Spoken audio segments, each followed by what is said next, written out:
দীর্ঘ ২৭ বছর পর দিল্লিতে ফুটছে পদ্ম। ৫০ ছোঁয়ার পথে রয়েছে বিজেপি। এখনও পর্যন্ত কিন্তু বিজেপির জয় জয়কার এগিয়েই চলেছে। অপরদিকে পরাজিত হচ্ছে বর্তমানের শাসক দল আম আদমি পার্টি। গত দুবারের ন্যায় এবারে তাদের ফলাফল একেবারে গোহারানে হারতে চলেছে।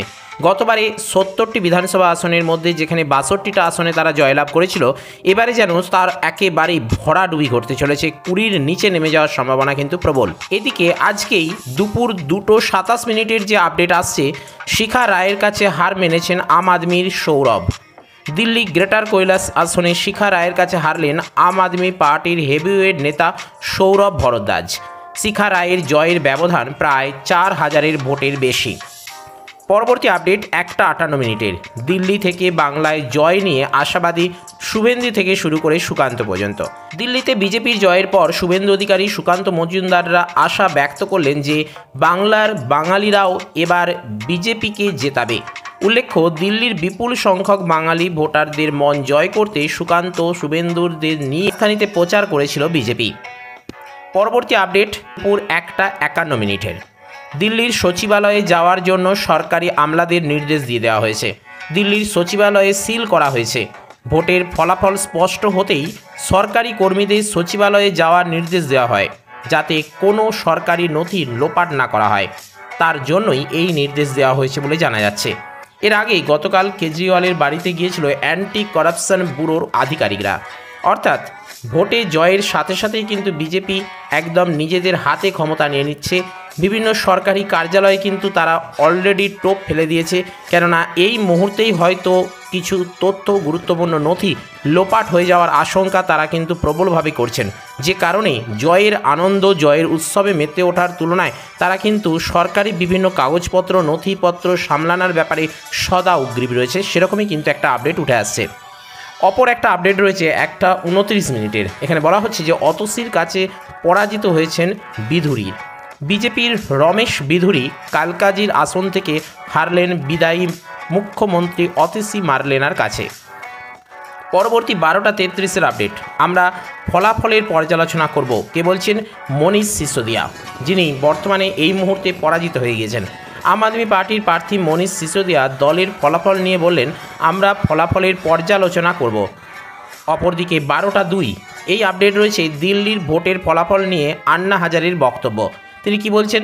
দিল্লির ভোট নিয়ে আন্না হাজার বলছেন, আমি আগেই বলেছিলাম নির্বাচনে লড়তে হলে কঠোরভাবে বিচারকে, নীতিকে মেনে চলতে হবে, জীবন নিষ্কলঙ্ক হতে হবে, জীবনে ত্যাগের ভাব থাকতে হবে, আর নিজের অপমান সহ্য করার শক্তি থাকতে হবে। এগুলো হলেই ভোটাররা বিশ্বাস করবে যে আমাদের জন্য, আমাদের পাশে কেউ আছে। আমি বারবার বলেছি, তবে তাদের মাথায় কথাটা আসেনি। তারা মদের ইস্যু উত্থাপন করেছিল।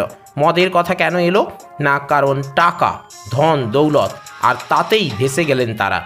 তো এই রকমই কিন্তু বিভিন্ন রাজনৈতিক ব্যক্তিত্ব বিভিন্ন মন্তব্য করছেন, যারা জয়ী হয়েছেন, যারা পরাজিত হয়েছেন।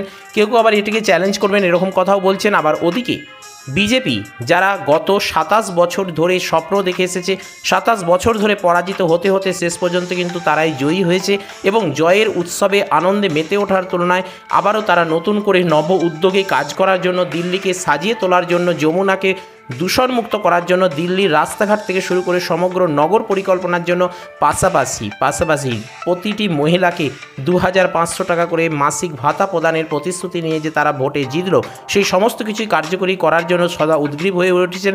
এমনকি বিভিন্ন সরকারি কার্যালয়গুলিতে পর্যন্ত নিজেরা হানা দিতে শুরু করেছেন।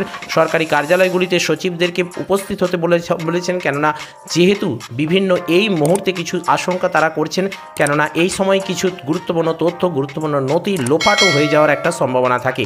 সেই জায়গা থেকে কিন্তু বিজেপি এখন উৎসব আনন্দে মেতে ওঠার পাশাপাশি কিন্তু সরকারি কার্যালয়গুলি রক্ষা করার জন্য সদা উদ্গ্রীব হয়ে রয়েছে। এদিকে এখনও পর্যন্ত কিন্তু ভোটের গণনা চলবে এবং বিকেল পেরিয়ে সন্ধে 6টা পর্যন্ত গণনার টাইম রয়েছে। সেই গণনা চলবে, সেদিকে আমাদের নজর থাকবে। তবে এখন পর্যন্ত কিন্তু বিজেপি 50 ছুঁই অবস্থায় রয়েছে 70টি বিধানসভা আসনের মধ্যে। অপরদিকে আম আদমি পার্টি কিন্তু ক্রমশ পিছিয়ে যাচ্ছে, আর কংগ্রেস, যারা ত্রিমুখী লড়াইয়ে প্রত্যক্ষভাবে এসেছিলেন, তারা হারিয়ে গিয়েছে, তাদেরকে আর খুঁজে পাওয়া যাচ্ছে না।